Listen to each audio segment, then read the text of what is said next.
Welcome to my YouTube channel. नमस्कार, शब्दयात्रा YouTube च्यानलमा हजुरलाई स्वागत छ। आज मैले एउटा अंग्रेजी विजडमबाट अनुवादित कथा लिएर आएको छु। यस कथालाई अनुवाद मन्जे डङ्गोलले गर्नुभएको छ। कथाको शीर्षक छ भगवानले देख्छन् र मैले देख्छु। एउटा मान्छे नयाँ बन्दै गरेको मन्दिर हेर्नका लागि जान्छ। मन्दिर परिसरमा देवताको मूर्ति बनाउँदै गरेको मूर्तिकार भेट्दछ। मूर्ति बनाउँदै गरिरहेको हेरिरहँदा अकस्मात उसको नजर मूर्तिकार भन्दा केही मिटर मात्र पर रहेको मूर्तिमा पर्दछ, जुन मूर्तिकारले अहिले बनाइरहेको मूर्तिसित हुबहु मिलेको छ। यो देखेर आश्चर्यचकित हुँदै त्यो मान्छेले मूर्तिकारलाई सोध्दछ, के तपाईलाई एउटै देवताको दुईवटा मूर्ति बनाउन भनिएको छ र? छैन, मूर्तिकारले भने। वास्तवमा मैले एउटै मात्र मूर्ति बनाउनु पर्ने हो, तर त्यो पहिलो मूर्तिको लगभग अन्तिम समयमा त्यसमा केही केरिन पुग्यो, त्यसैले अर्को मूर्ति बनाउन थालेको हुँ। मूर्तिकारको जवाब सुनेपछि त्यो मान्छेले पहिलेको मूर्तिलाई राम्ररी हेर्न थाल्यो।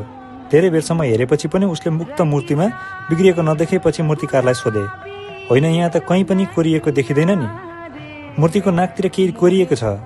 मूर्तिकारले जवाब दियो, त्यो मूर्ति कहाँनिर राख्न गइरहेका छौ नि? त्यो मान्छेले सोध्यो। त्यो मूर्तिलाई 20 फिट उचाइको खम्बामाथि राखिनेछ, मूर्तिकारले भन्यो। आश्चर्यचकित हुँदै त्यो मान्छेले फेरि आफ्नो जिज्ञासा राखे, यो मूर्तिलाई 20 फिटको उचाइमा राखिँदैछ भने मूर्तिको नाकमा रहेको जाबो त्यो सानो कोट्याइलाई कसले पो देख्न सक्छ र? त्यो मान्छेको जिज्ञासा सुनेपछि मूर्तिकारले उसलाई एकचोटि हेरेर मुस्कुराउँदै भन्न थाले, भगवानले देख्छन् र मैले देख्छु। हजुरहरूलाई यस्तै कथा, कविता, उपन्यासका लाइनहरू मन पर्छन् भने कृपया च्यानललाई सब्स्क्राइब गरिदिनु होला। Thank you for watching.